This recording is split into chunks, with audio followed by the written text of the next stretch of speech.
नमस्कार। आज हम जानेंगे सप्त ऋषियों के बारे में। कौन है ये सप्त ऋषि? हिंदू धर्म की वैदिक संहिता में तो हमें सप्त ऋषियों की संख्या से संबंधित कोई जानकारी नहीं मिलती, पर उपनिषद में सप्त ऋषि का बखूबी से वर्णन मिलता है। जिन सप्त ऋषियों का उल्लेख हमें मिलता है उनमें सप्त ऋषियों के जो नाम है वो हैं वशिष्ठ, विश्वामित्र, कर्णव, भारद्वाज, अत्रि, शौनक और वामदेव। जबकि हमारे पुराणों में ऋषियों के नाम अलग हैं। विष्णु पुराण में मनवंतर का हवाला देते हुए वशिष्ठ, कश्यप, अत्रि, जमदग्नि, गौतम और विश्वामित्र और भारद्वाज का उल्लेख हमें मिलता है। सप्त ऋषियों का जन्म कैसे हुआ, आइए जानते हैं। सप्त ऋषियों के जन्म से जुड़ी पौराणिक कथा कहती है कि इनका जन्म ब्रह्मा जी के मस्तिष्क से हुआ था। यही कारण है कि सप्त ऋषियों को ज्ञान, विज्ञान, धर्म, ज्योतिष और योग में सर्वोपरि विद्वान माना जाता है। इनके होने से ही हमें धार्मिक वेद, पुराण प्राप्त हुए हैं। सप्त ऋषि की कहानी क्या है, आइए जानते हैं सप्त ऋषियों के बारे में। पहले सप्तऋषि वशिष्ठ। ऋषि वशिष्ठ राजा दशरथ के कुल गुरु हुआ करते थे और इनसे ही राजा दशरथ के चारों पुत्र राम, लक्ष्मण, भरत और शत्रुघ्न ने शिक्षा प्राप्त की थी। ऋषि वशिष्ठ के कहे अनुसार ही राजा दशरथ ने श्री राम और श्री लक्ष्मण को ऋषि विश्वामित्र के साथ आश्रम में राक्षसों का वध करने के लिए भेजा था। दूसरे ऋषि हैं विश्वामित्र। दूसरे ऋषि विश्वामित्र की बात करें तो वे ऋषि होने के साथ साथ राजा भी थे। इनके संबंध में एक कथा बहुत लोकप्रिय है। कथा के अनुसार ऋषि विश्वामित्र ने ऋषि वशिष्ठ की कामधेनु गाय हासिल करने के लिए भीषण युद्ध किया था। इस भीषण युद्ध में ऋषि वशिष्ठ से पराजित हो गए थे।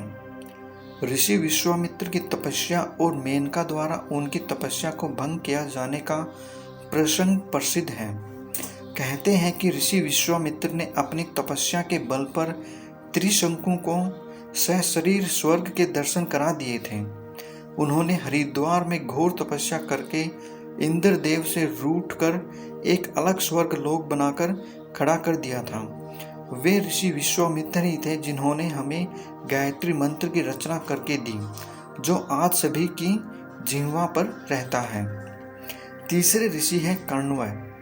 सप्त ऋषियों की सूची में तीसरे स्थान पर ऋषि कर्णव हैं, जिनके बारे में ऐसी मान्यता है कि हिंदू रीति रिवाजों में सबसे प्रमुख सोम यज्ञ की शुरुआत कर्णव ऋषियों ने ही की थी। वे कर्णव ऋषियों का ही आश्रम था जिसमें हस्तिनापुर के राजा दुष्यंत और उनकी पत्नी शकुंतला के साथ ही उनके पुत्र भरत का पालन पोषण किया गया था। आइए बात करते हैं चौथे ऋषि भारद्वाज के बारे में। सप्त ऋषियों में भारद्वाज ऋषियों को सबसे सर्वोच्च स्थान मिला हुआ है।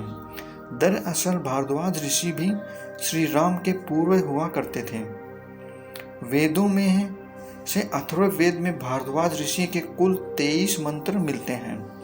ऋषि भारद्वाज के पुत्र में 10 ऋषि ऋग्वेद के मंत्र दृष्टा हैं और उनकी एक रात्रि नामक पुत्री रात्रि सूक्त की मंत्र दृष्टा है। आइए बात करते हैं अगले ऋषि अत्रि के बारे में। सप्त ऋषियों में ऋषि अत्रि ब्रह्मा के पुत्र, अनुसुईया के पति, सोम के पिता थे।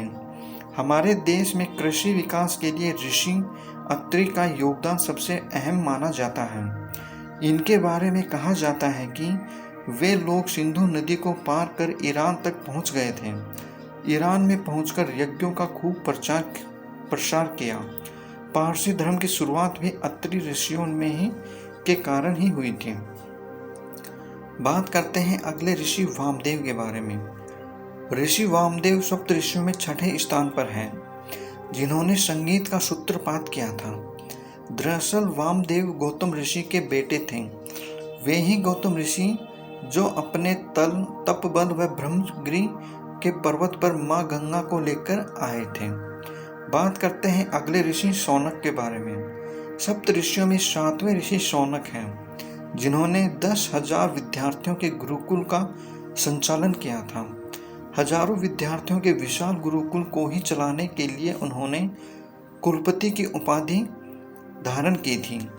सप्तऋषि के पिता कौन हैं? सप्तऋषियों के पिता सृष्टि की रचना करने वाले ब्रह्मा जी को माना जाता है, जिनके मस्तिष्क से सप्तऋषियों का जन्म हुआ था ताकि वे संसार में ज्ञान विज्ञान का प्रचार प्रसार कर सकें। सप्तऋषियों के गुरु कौन थे? सप्तऋषि जिन्हें ब्रह्मा जी ने अपने मस्तिष्क से जन्म दिया, पर उनकी शिक्षा का जिम्मा भगवान शिव के पास था। धार्मिक मान्यताओं के अनुसार भगवान शिव ने सर्वप्रथम जिन 7 लोगों को योग, शैव कर्म और वैदिक ज्ञान दिया था, वे ही आगे चलकर सप्तऋषि नाम से जाने गए। सनातन धर्म में जिन्हें भी धार्मिक ग्रंथ मौजूद हैं, उनमें सप्तऋषियों का योगदान किसी से छिपा नहीं है। इसलिए हम कह सकते हैं कि भगवान शिव ही थे जिन्होंने गुरु बनकर सप्तऋषियों को ज्ञान दिया था और सप्तऋषियों ने उस ज्ञान को संसार में जन जन तक पहुंचाया।